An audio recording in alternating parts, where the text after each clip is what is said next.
Hello student, আমি রমেন। আজকে ম্যাথের ক্লাসে তোমাদের স্বাগত জানাই। চলো, এতদিন জিকে নিয়ে তোমাদের আলোচনা করেছি, আজকে একটু তোমাদের ম্যাথ শেখাই। ম্যাথ কিভাবে তোমরা সোজা পদ্ধতিতে করতে পারবে, মানে খাতা পেন ছাড়া ম্যাথ কিভাবে করতে হয়, সেই ট্রিক্সটা শিখতে চাইলে আমাদের পেজের সঙ্গে যুক্ত থাকবে। ইউটিউব চ্যানেল থেকে দেখলে ইউটিউব চ্যানেলের সাথে যুক্ত থাকবে, আর ডেসক্রিপশন বক্স থেকে টেলিগ্রাম চ্যানেলে যুক্ত হয়ে যাবে। দেখো, এই যে অঙ্কটা দেখতে পাচ্ছ, এই অঙ্কের তোমাদের কিন্তু বিভিন্ন ইনস্টিটিউট, বিভিন্ন টিচার একাধিক নিয়ম দেখাবে, কিন্তু আমি শর্ট প্রসেস দেখাবো। দেখো কি বলেছে, একটি নৌকার স্রোতের প্রতিকূলে গতিবেগ 3 কিমি পার ঘন্টা, স্থির জলে নৌকার বেগ 6 কিমি পার ঘন্টা, নৌকাটি স্রোতের অনুকূলে গতিবেগ ঘন্টায় কত কিমি। ওকে, এবার দেখো, আমি একটা বক্সের মাধ্যমে তোমাদের এই নৌকা স্রোতের অঙ্কটা শেখাবো। যে কোনো নৌকা স্রোতের অঙ্ক এই বক্সে হয়ে যাবে। এরকমভাবে একটা বক্স কেটে নেবে পরীক্ষা হলে, ঠিক আছে? দেখে নাও, জাস্ট প্রসেসটা দেখে নাও। এটা হচ্ছে স্থির জল, ওকে, স্থির জল। এটা হচ্ছে স্রোত, এটা হচ্ছে স্রোত, ওকে। এটা হচ্ছে তোমাদের অনুকূল, অনুকূল মানে প্লাস, আর প্রতিকূল, প্রতিকূল। এই বক্সটা হচ্ছে প্রতিকূল মানে মাইনাস, ওকে। এটা মাইনাস আর এটা হচ্ছে প্লাস। এবার আমাকে জাস্ট মানটা পুট করতে হবে। কি বলেছে, স্রোতের প্রতিকূলে গতিবেগ ঘন্টায় 3 কিমি। স্রোতের প্রতিকূল কি বলেছে, এখানে ঘন্টায় 3 কিমি যাচ্ছে। ওকে, আমি যদি কালিটা একটু চেঞ্জ করে নিই তাহলে আরও বেটার তোমাদের লাগবে। এবার স্থির জলে নৌকার গতিবেগ 6 কিমি। স্থির জল কোথায়, এই যে 6 কিমি, ওকে। এবার কি চেয়েছে, অনুকূলে গতিবেগ কত, এই জায়গাটা চেয়েছে, ওকে। এবার এখান থেকে আমাদের স্রোতের বেগটা যদি আমি বার করি তাহলে অনুকূলের বেগটা পেয়ে যাব। স্রোতের বেগটা কিভাবে বার করব, দেখো, এর থেকে এখানে যেটা বিয়োগ হবে সেই বিয়োগ করে এইটা এসছে, বোঝাতে পারলাম? এই যে স্রোত, ঠিক আছে, এখানে স্থির জল যেটা থাকবে তার থেকে স্রোত বিয়োগ করলে এটা প্রতিকূল আসে, আর স্থির জল যেটা থাকবে তার থেকে কিন্তু স্রোত যোগ করলে এইটা আসে, ওকে। বোঝাতে পারলাম? স্থির জল থেকে যদি আমরা স্রোত বিয়োগ করি তাহলে প্রতিকূল আসে, আর স্থির জল থেকে যদি আমরা স্রোত যোগ করি তাহলে অনুকূল আসে। এখান থেকে যদি আমরা দেখি তাহলে এখান থেকে যদি আমরা 6 থেকে 3 বিয়োগ করতাম তাহলে এখানে 3 আসতো। তাহলে এখান থেকে আমরা বুঝলাম কি, স্রোতের গতিবেগ হচ্ছে 3 কিমি পার ঘন্টা, ওকে। তাহলে এখানেও স্রোত সেম হবে। তাহলে সিম্পল, যদি অনুকূল চায় তাহলে স্রোত যদি 3 হয়, স্থির জল 6 হয়, তাহলে প্রতিকূলে কত যাবে, 6 আর 3 9, ওকে। বোঝাতে পারলাম এই জায়গাটা? তাহলে 9 কিমি, অপশান বি তোমাদের সঠিক উত্তর। বোঝা গেল ব্যাপারটা? বোঝো, এই স্রোতের বেগটা আমাদের এই অঙ্কে বার করতে হবে। মেন হচ্ছে স্রোতের বেগটা। স্রোতের বেগটা কীভাবে বার করব, এই যে স্থির জল বলে দিয়েছে আর আমাদের প্রতিকূল বলে দিয়েছে, তাই স্থির জল থেকে যেটা বিয়োগ, স্রোতটা বিয়োগ করলে আমাদের প্রতিকূল আসে, ঠিক আছে? তো সেইভাবে বার করতে হবে। আশা করি বোঝাতে পেরেছি। না বুঝতে পারলে কমেন্ট বক্সে কমেন্ট করবে, আরও সোজা পদ্ধতি আছে সেগুলো দিয়ে বুঝিয়ে দেওয়ার চেষ্টা করবে। এটা হচ্ছে সবথেকে easy and shortcut tricks. Next, একদম ইজি কোশ্চেন। দুটি সংখ্যার যোগফল 56, ওকে। একটি সংখ্যা 30%, অপর সংখ্যা 40% সমান হলে ক্ষুদ্রতম সংখ্যা কত? এটা এক্স ওয়াই দিয়ে অনেকে করাবে, বাট আমি তোমাদের একটা সোজা প্রসেসে করাচ্ছি। 30% এর ভগ্নাংশ ভালো কি 30/100, আর 40%-এর ভগ্নাংশ বলি 40/100। কাটাকুটি করলাম, 2 5 মানে 2-এর 5 এখানে বেরোলো, আর এখান থেকে যদি কাটি 3-এর 10 বেরোচ্ছে, ওকে। 2-এর 5 আর 3-এর 10 এই ভগ্নাংশ ভ্যালু পেলাম। এখানে একটু টুকে নিই, 3-এর 10 আর 2-এর 5, এই দুটোকে এলসিএম করব। এলসিএম আমাদের কত হচ্ছে, 10, ঠিক আছে। এলসিএম হচ্ছে 10, ওকে। এলসিএমকে দিয়ে যদি আমি এখানে কাটাকুটি করি তাহলে ফার্স্টেরটা 10 10 মানে প্রথমটা হচ্ছে 3, ওকে, ইস-টু দ্বিতীয়টা এলসিএম দিয়ে আমরা কাটাকুটি করলাম, 5 2 10 মানে 4, দ্বিতীয়টা হচ্ছে 4। এখান থেকে আমরা এইটা পেলাম। তাহলে প্রথমটা 3, পরেরটা 4, ওকে।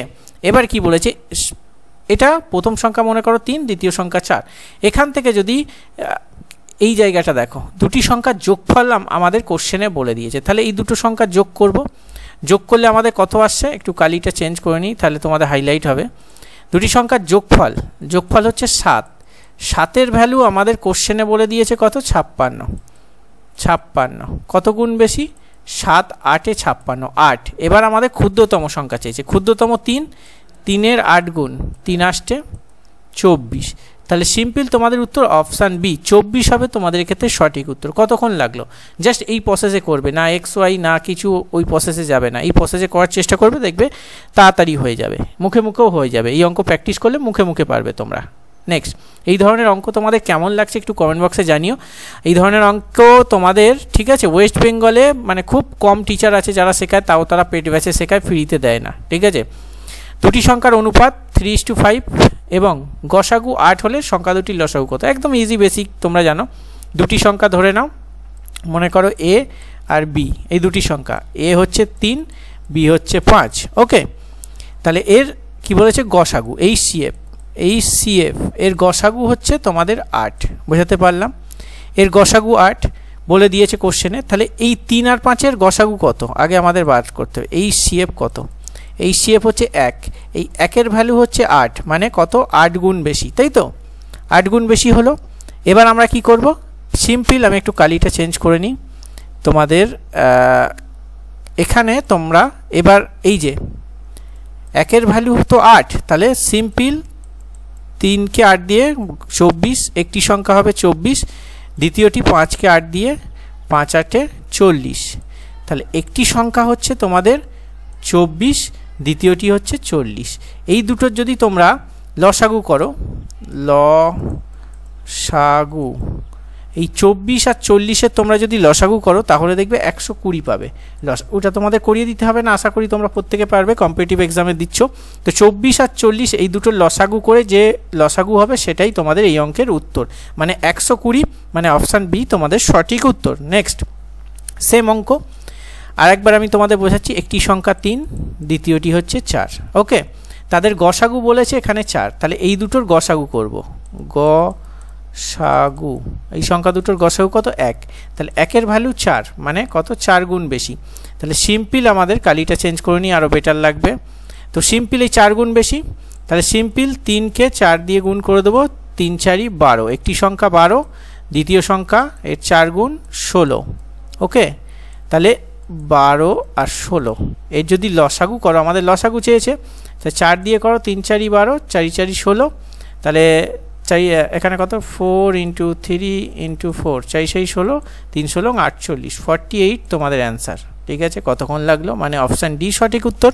আশা করি বুঝতে পেরেছো। কেমন লাগছে কমেন্ট করে বলবে। এর থেকেও বড় অঙ্ক সোজাতে করানো যাবে, এরকমও প্রসেস আছে। দেখো এই অঙ্কটা জাস্ট মুখে মুখে করে দেবো, জাস্ট মুখে মুখে দেখলে তোমরা অবাক হয়ে যায়। এই অঙ্কটা আছে, না কোনো পেন চাই না কোনো খাতা চাই, জাস্ট ওইটা দেখে নাও। কি বলেছে? একটি দ্রব্য বিক্রয় করে 5% লাভ হয়, দ্রব্যটি আরও 60 টাকা বেশি মূল্যে বিক্রয় করলে 8% লাভ হয়, দ্রব্যটি ক্রয় মূল্য কত? দেখো প্রথমে কি বলেছে? 5% লাভ, ঠিক আছে। দ্বিতীয়টি 8% লাভ, দুটোতেই লাভ আছে। ওকে, দুটো যখন লাভ থাকবে, দুটো যখন সেম বলবে, সেক্ষেত্রে তোমাদের বিয়োগ হবে। তাহলে 8 থেকে 5 বিয়োগ করো, 3 থাকছে, 3-এর ভ্যালু হচ্ছে 60, কত? 20 গুণ বেশি। আর আমাদের এখানে কি চেয়েছে? দ্রব্যটির ক্রয় মূল্য। ক্রয় মূল্য আমরা সবসময় 100-তে ধরি। ওকে, ক্রয় মূল্য আমরা 100-তে ধরি, তাই 20-কে 100 গুণ করে দেবে। তাহলে কত হচ্ছে? এখানে 2000। অপশান এ সঠিক উত্তর। কতক্ষণ লাগলো? আর এখানে যদি বলতো একটা, এখানে লাভ যদি বলতো আর এখানে ক্ষতি বলতো, সেক্ষেত্রে যোগ করতাম। ঠিক আছে, যখন দুটো সেম বলবে, দুটোই যদি ক্ষতি বলতো তাহলে বিয়োগ করতাম, দুটোই লাভ বলেছে তাই বিয়োগ করছি। যখন একটা লাভ একটা ক্ষতি বলবে তখন কিন্তু আমরা যোগ করব। আর এখানে ক্রয় মূল্য বলেছে তাই এই 20-কে 100 দিয়ে গুণ করেছি। এখানে যদি বিক্রয় মূল্য বলতো তাহলে 100-র সঙ্গে এই 8%টা আরও যোগ হতো, তাহলে 108 করতাম। ঠিক আছে, 108 দিয়ে, এই 100 দিয়ে গুণ না করে 108 দিয়ে গুণ করলে এখানে কিন্তু তোমরা বিক্রয় মূল্যটা পাবে। আশা করি বোঝাতে পেরেছি, না বুঝতে পারলে কমেন্টে জানাবে। নেক্সট, 100 টাকার 10টি ডিম কিনে 100 টাকায় 8টি ডিম বিক্রয় করে শতকরা লাভ কত? ইজি প্রসেস, ঠিক আছে, একদম ইজি ওয়েতে তোমাদের বোঝাচ্ছি। এখানে টিটা মানে টি লিখবে একটা আর টা। এবার দেখো প্রসেসটা দেখো, এখানে কি বলেছে? টি মানে 10টি ডিম কত টাকা? 100 টাকা। ওকে, এবার কি বলেছে? টি 8টি ডিম, এরপর 8টি ডিম 100 টাকা। এই তো প্রসেস। এবার দেখো, এবার একদিকে সিপি আর একদিকে এসপি বেরোবে। এবার কিভাবে সিপি এসপি তোমাদের বেরোবে? এই দিক থেকে যখন টানবে এটাকে, ঠিক আছে, মানে এই যে 100 আর 8-এ মানে 800 গুণ করলে 800, এটা সিপি। এই দিক থেকে যখন আসবে সেটা হচ্ছে সিপি। এইটা এই 100 আর 8 গুণ করলে হচ্ছে সিপি, আর এই 10 আর 100 গুণ করলে তোমাদের হচ্ছে এসপি। তাহলে এসপি হয়ে যাচ্ছে 1000। বোঝাতে পারলাম? তাহলে এখান থেকে আমি একটু কালিটা চেঞ্জ করে নিই, দেখতে ভালো লাগবে, কারণ তোমাদের হাইলাইট হবে একটু। মানে সিপি আমি এখান থেকে পেয়ে গেলাম 800, আর এসপি এখান থেকে পেয়ে গেলাম 1000। ওকে, তাহলে তোমাদের প্রফিট পিআরও প্রফিট হচ্ছে কত, এই দুটো বিয়োগ করলে 200 টাকা হচ্ছে প্রফিট। এবার বার করতে পারবে শতকরা কত লাভ। এখানে তোমাদের সিপি হচ্ছে 800, প্রফিট হচ্ছে 200, তাহলে 100তে কত, 0 0 কেটে দাও, 0 0 কেটে দাও, 8 25 100, মানে 25% হবে তোমাদের এক্ষেত্রে সঠিক উত্তর, মানে অপশান সি তোমাদের এখানে সঠিক উত্তর। আজকে আমি 6টা কোশ্চেন নিয়ে আলোচনা করলাম ম্যাথায়।